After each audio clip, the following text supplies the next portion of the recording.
La lluvia no caía con violencia aquella noche, caía con intención, constante, precisa, como si el cielo estuviera marcando un ritmo antiguo que nadie más parecía escuchar. Las luces de la ciudad brillaban sobre el asfalto mojado y todo parecía normal, demasiado normal. Daniel Valera observaba desde la ventana de su apartamento mientras sostenía una taza de café que ya estaba frío. No sabía por qué, pero tenía la sensación de que algo estaba a punto de cambiar. No tenía pruebas, solo esa leve presión en el pecho, esa que aparece justo antes de que el mundo se incline unos grados y nada vuelva a encajar en su sitio. El paquete llegó a las 10:17 de la noche, sin remitente, sin sello oficial. Solo su nombre, escrito a mano con una tinta oscura que parecía absorber la luz.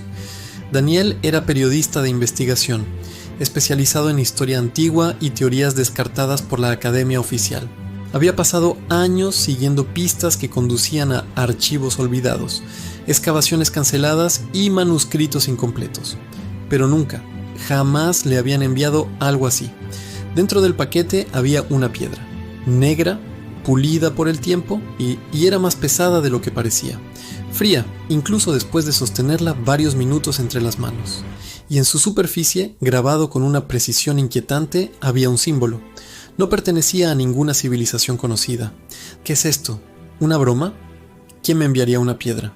Sin embargo, al sostenerla, un destello de algo antiguo, algo familiar, se agitó en el fondo de mi mente.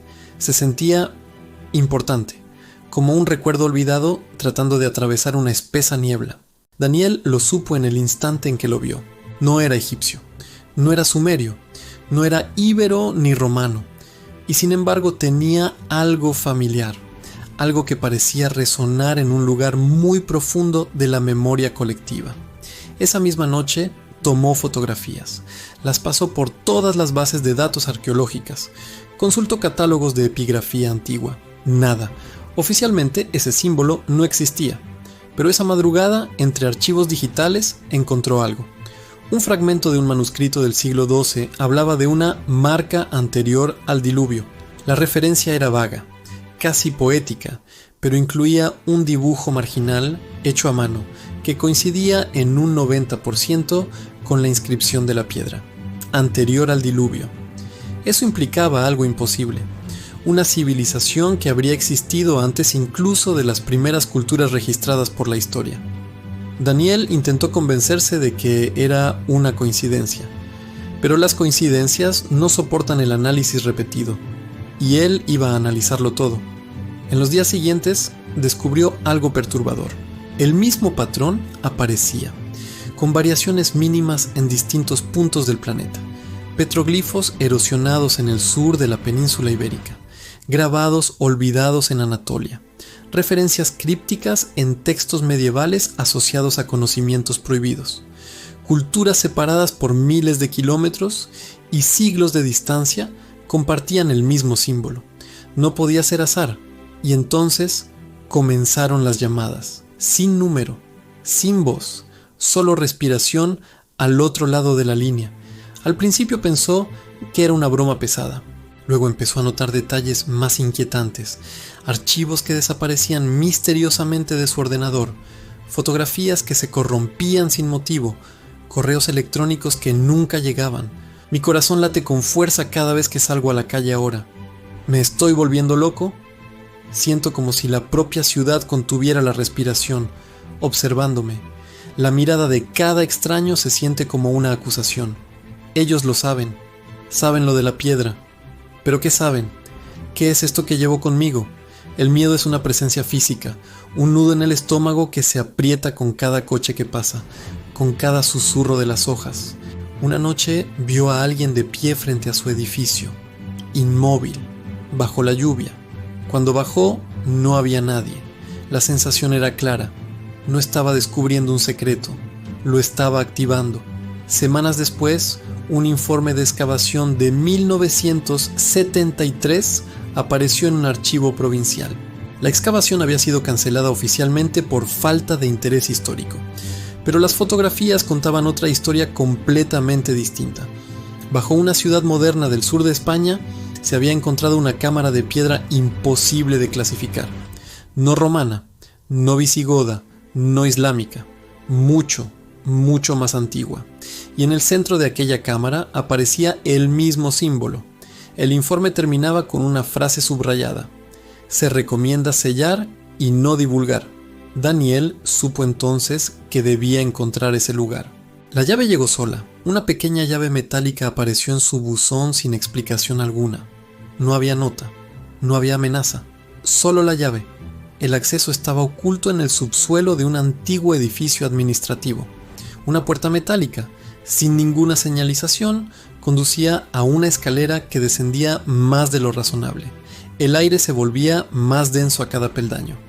Cuando iluminó la cámara con su linterna, sintió que el mundo moderno quedaba arriba, suspendido en otra realidad. Las paredes estaban cubiertas de inscripciones. El símbolo se repetía formando patrones circulares. En el centro había un pedestal, y en el pedestal una hendidura del tamaño exacto de la piedra negra. Daniel lo comprendió. La piedra no era un mensaje, no es una carga, es un deber. Ahora lo veo. El frío no es malevolencia, es tristeza. Los susurros son el eco de un lamento olvidado. Las figuras que me siguen son mis hermanos y hermanas en esta vigilia silenciosa. Somos los guardianes de un recuerdo que el mundo ha olvidado. Mi miedo se desvanece, reemplazado por un profundo sentido de propósito. Una llave. Cuando la colocó en la hendidura no ocurrió nada inmediato. No hubo temblores ni explosiones de luz. Hubo silencio. Un silencio absoluto que parecía absorber incluso el sonido de su respiración. Entonces sintió una vibración. No en las paredes, en el aire, en su mente. Imágenes comenzaron a cruzar su conciencia sin permiso. Ciudades ciclópeas alineadas con estrellas que ya no existen. Estructuras imposibles bajo cielos distintos. Hombres y mujeres observando el firmamento no con devoción, sino con cálculo. Ellos no adoraban dioses, estudiaban el tiempo y descubrieron que no es lineal, es un ciclo, un círculo que se repliega sobre sí mismo. Comprendieron que ciertos puntos del ciclo podían ser influenciados. No viajar físicamente, no saltar entre siglos, sino sembrar ideas, conflictos, descubrimientos, dejar pequeñas alteraciones estratégicas que modificarían el curso de generaciones futuras. No eran inmortales, pero podían proyectarse. Cuando el resplandor intangible se intensificó, Daniel entendió por qué desaparecieron. No fueron destruidos por catástrofes, se ocultaron voluntariamente. El conocimiento que habían alcanzado era demasiado peligroso para existir abiertamente. El símbolo era una marca de sincronización, un punto exacto del ciclo temporal, y el ciclo estaba comenzando de nuevo. Las luces del edificio superior parpadearon. El móvil perdió la señal. Un ruido profundo recorrió la estructura como un latido antiguo que despertaba. No era una máquina la que se activaba, era un proceso. En algún lugar del mundo, otro símbolo estaba siendo encontrado. Otro punto del ciclo despertando. Una inscripción final comenzó a traducirse en su mente, no en palabras, sino en comprensión directa. No buscamos sobrevivir, esperamos regresar. Daniel cayó de rodillas, sintió que algo atravesaba el tejido invisible del tiempo. No era una presencia física, era una intención. El pasado no estaba detrás, estaba alrededor y estaba ajustando el futuro. Cuando regresó a la superficie, la lluvia había cesado. La ciudad parecía idéntica, pero no lo era. En las semanas siguientes, pequeñas noticias comenzaron a aparecer en distintos países.